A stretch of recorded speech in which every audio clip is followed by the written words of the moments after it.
Welcome to Mind Body Monday, and thank you all for joining me. Today's topic is called Truth or Dare.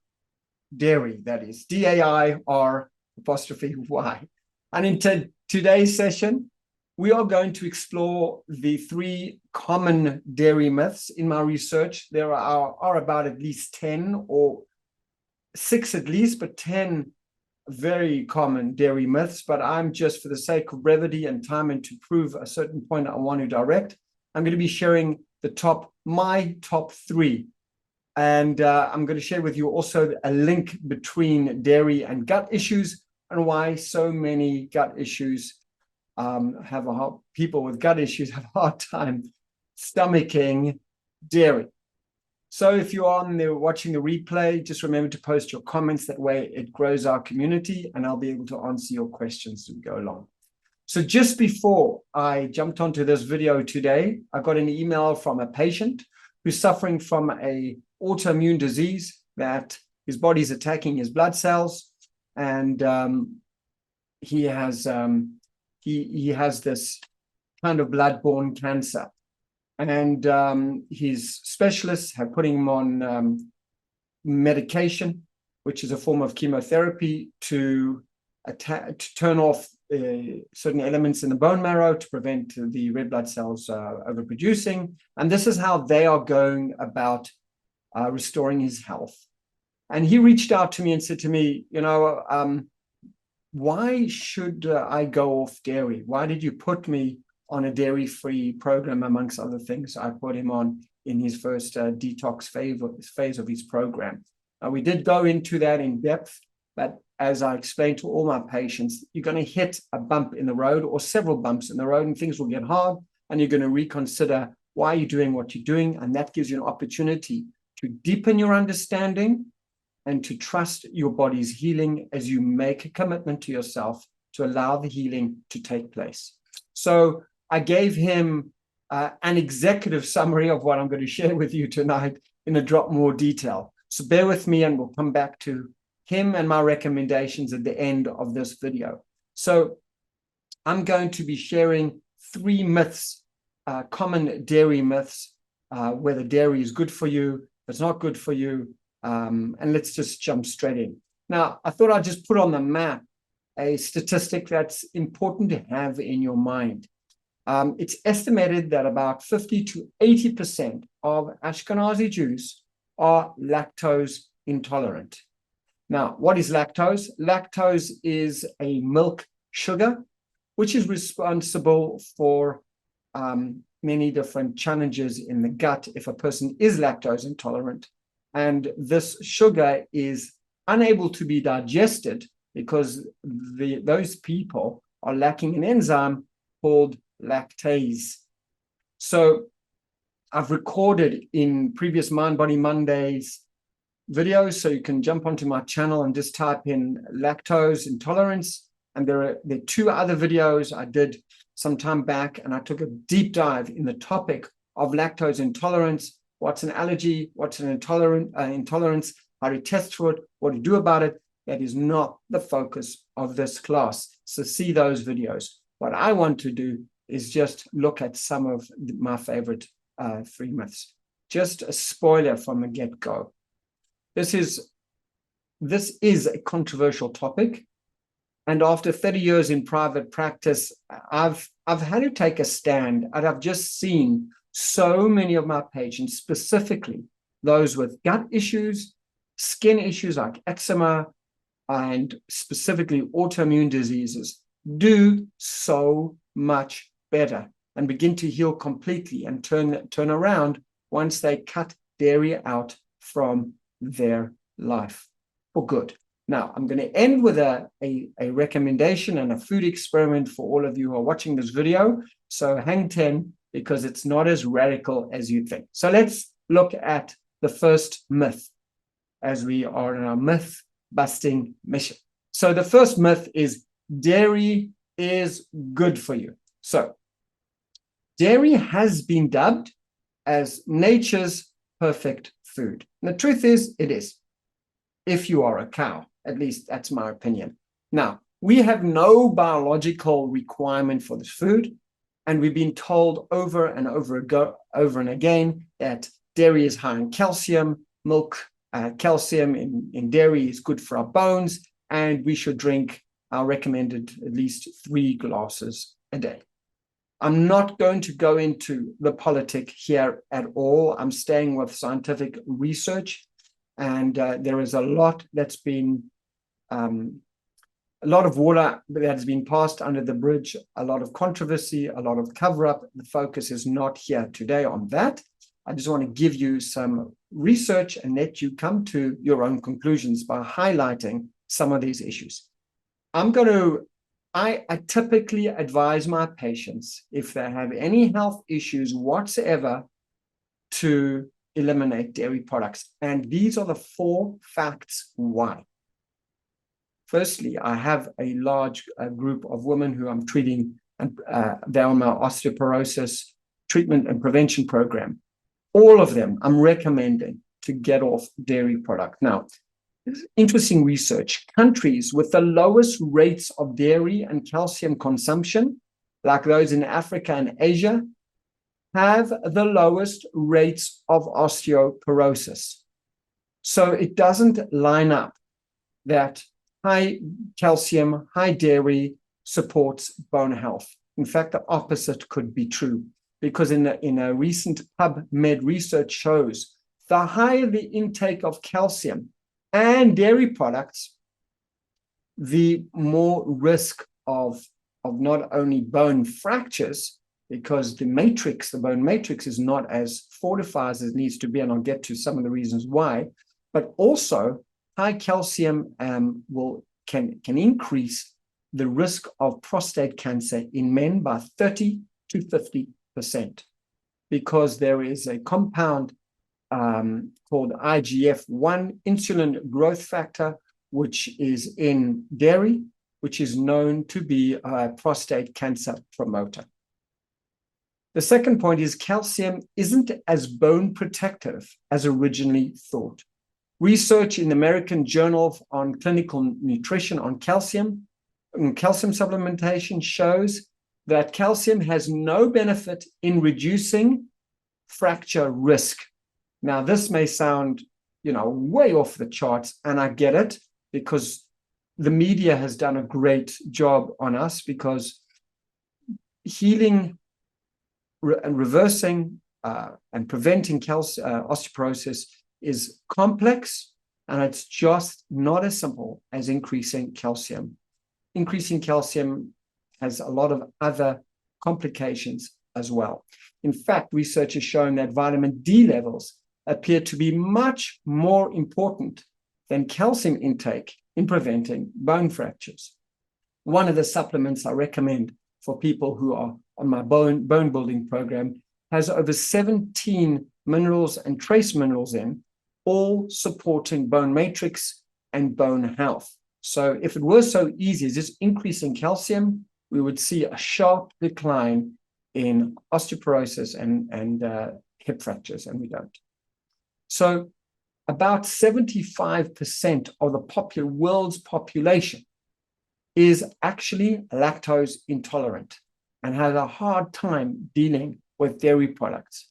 And this lactose intolerance is also confused with and goes along with what I'm going to call an intolerance digesting, or a difficulty digesting casein.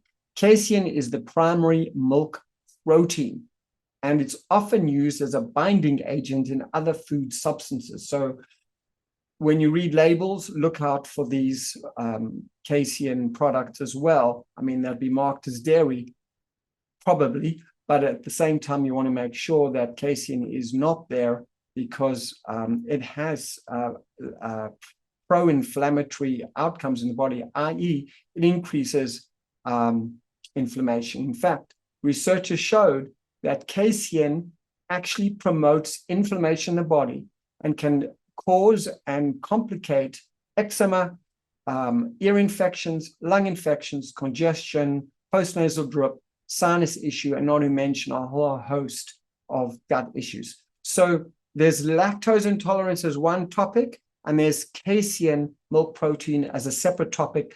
They kind of go together, but a distinction needs to be made. So in general, if you suffer from any of those things, you want to be off casein as well. Let's look at myth number 2.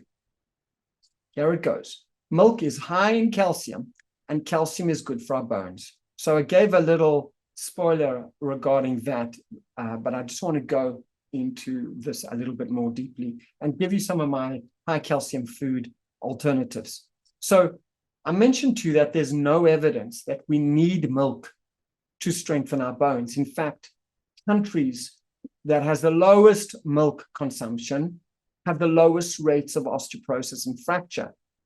And while those countries with the highest dairy consumption and calcium intake have the highest rates of osteoporosis and fractures.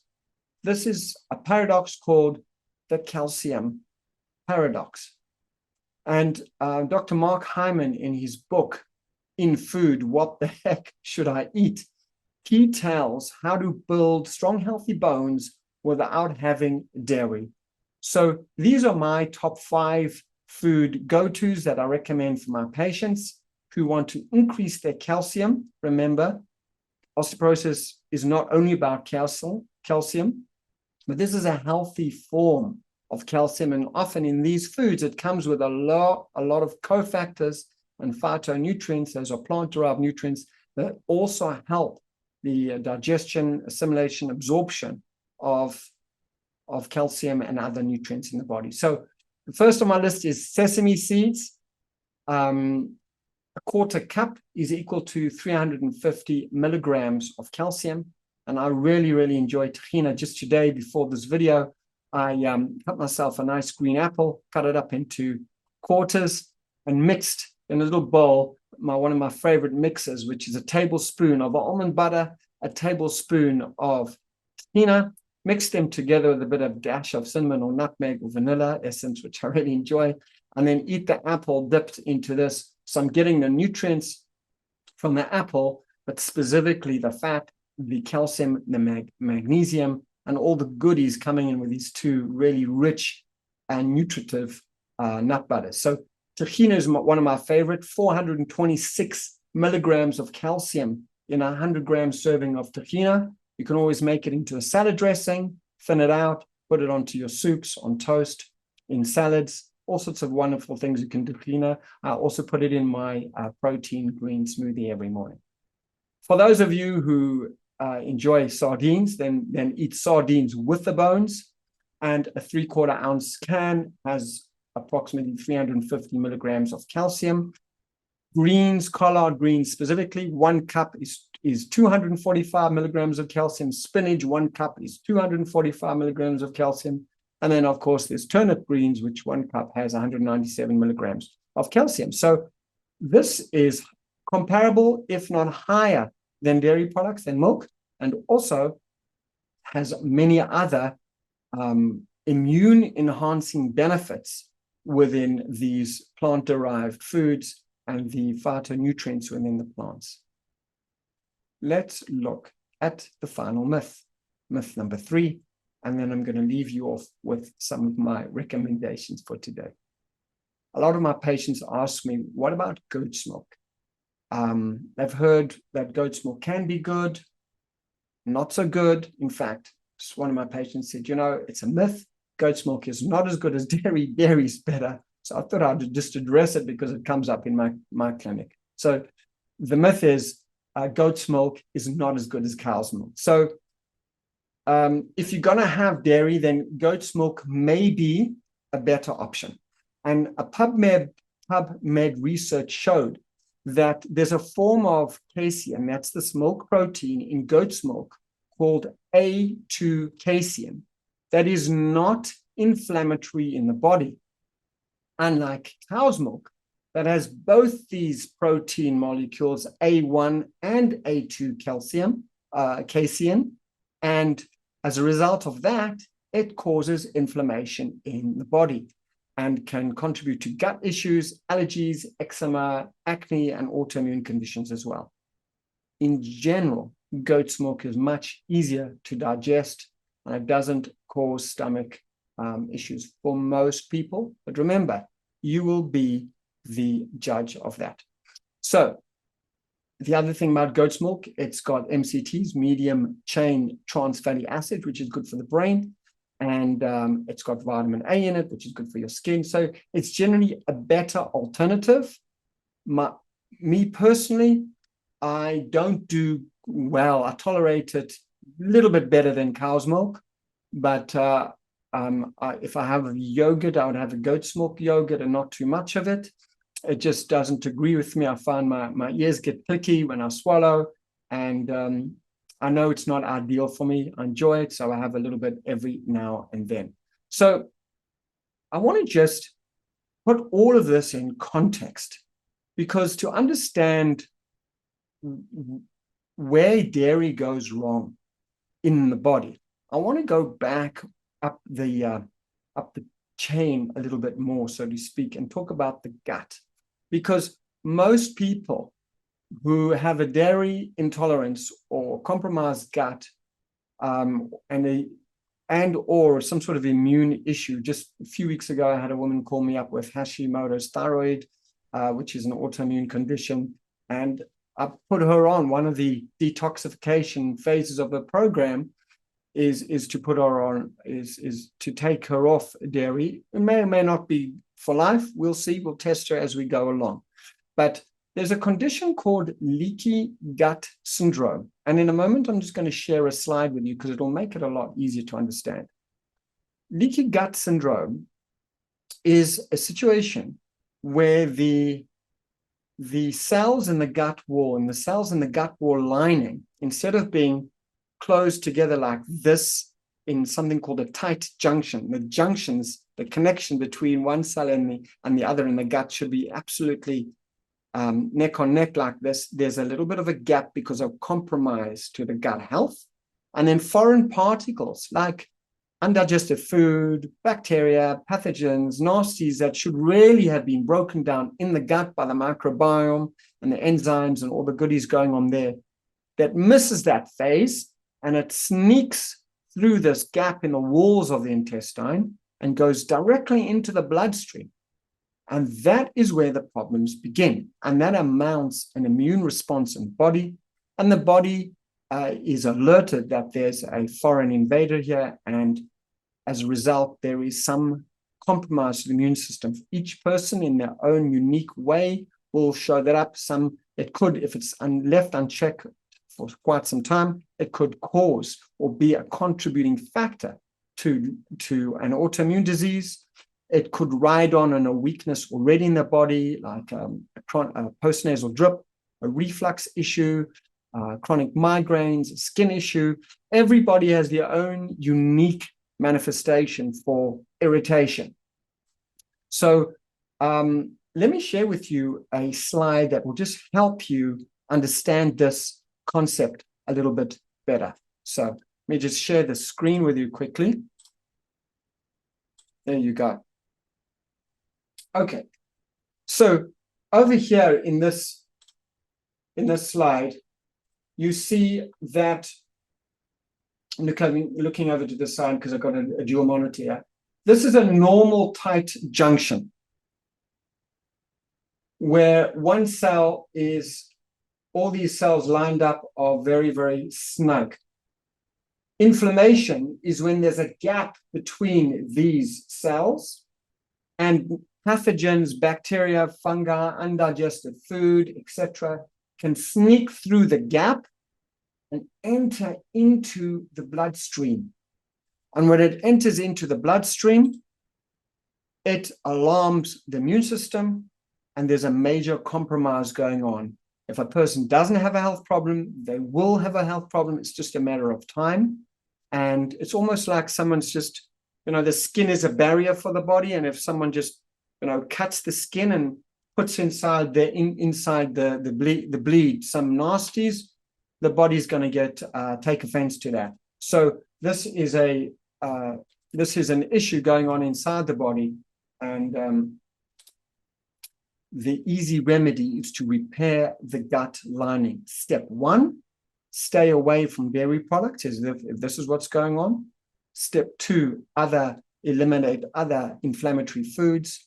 And in my previous Mind Body Monday classes, and of course on the Happy Gut, Heal Your Gut program, I go into a deep dive on what these foods are. And each person gets really unique, specific guidance based on their specific needs. And healing is done in the group context. And if you are interested in my group, Happy Gut Healing Program, just type chat in the comments, just type gut health in the comments or in the chat, and I'll come back to you with more info. So now that you understand a little bit more about leaky gut and how that could really just set off the whole system, you'll be able to put into context these 3 myths about dairy that I've shared with you. Now, I want to just step back from a moment and just do a soft summary. I'm not necessarily saying that all people should go off dairy products. I am inviting everybody, as I do with my patients, to pay careful attention and listen to your body. You are your own best doctor when you stop, pay attention, and listen to how you feel. Remember, a healthy gut lining and a healthy gut supports overall health. It supports mental and emotional health because 90% of serotonin and over 50% of dopamine is made in the gut and not in the brain. So if your gut is working well, you're going to have a more upbeat state if you choose it, but it's going to be more available to you. So healing the gut is not just about, avoiding IBS or reflux. Yeah, these things are very important. I get it. But it's also about living your best life, staying out of discomfort and frustration and confusion, and really cutting to the chase to get clear what you need to do. So I tell my patients, do a food experiment. We talk about dairy here. I suggest to my patients to go on a dairy-free diet. You can do this for a week. You can do this for 10 days. You can do this for 3 weeks. There's no magic number. However, the more chronic your condition has been, the more longer you've been suffering from, if you've had a reflux for many, many years, or a chronic postnasal drip, or a sinus issue, or a skin issue, you may want to do that food experiment for a little bit longer. But I suggest you toe dip, start with a week, start with a couple of days, maybe even 24 hours. Just get a sense of taking an emotional break. Notice what comes up for you emotionally, because sometimes it's hard to let go of our go-tos. Respect that, and at the same time, give your body a chance to heal. Listen and feel what you notice. Do you feel better? Do your symptoms ease? Are things easing up for you? Be your own best advocate and give it a go. If you find that your symptoms improve by staying off dairy, then it's an absolute must, in my opinion, to say goodbye to dairy for good.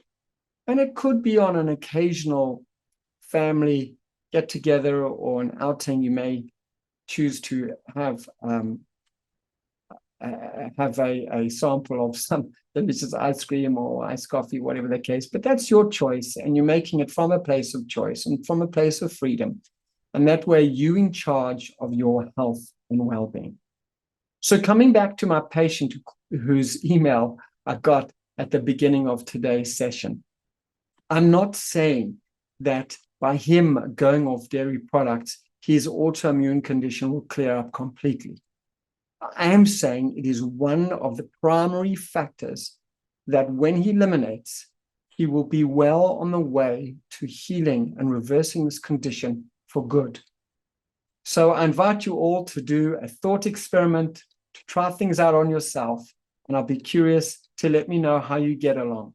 So you can always send me an email or find me on social media or post a comment on YouTube and let me know. And if you missed the message at the beginning of today's video, that I'm launching my new Happy Gut, Heal Your Gut program. And if this interests you, just type chat in the comments or the replay, and I'll get back to you as soon as I can.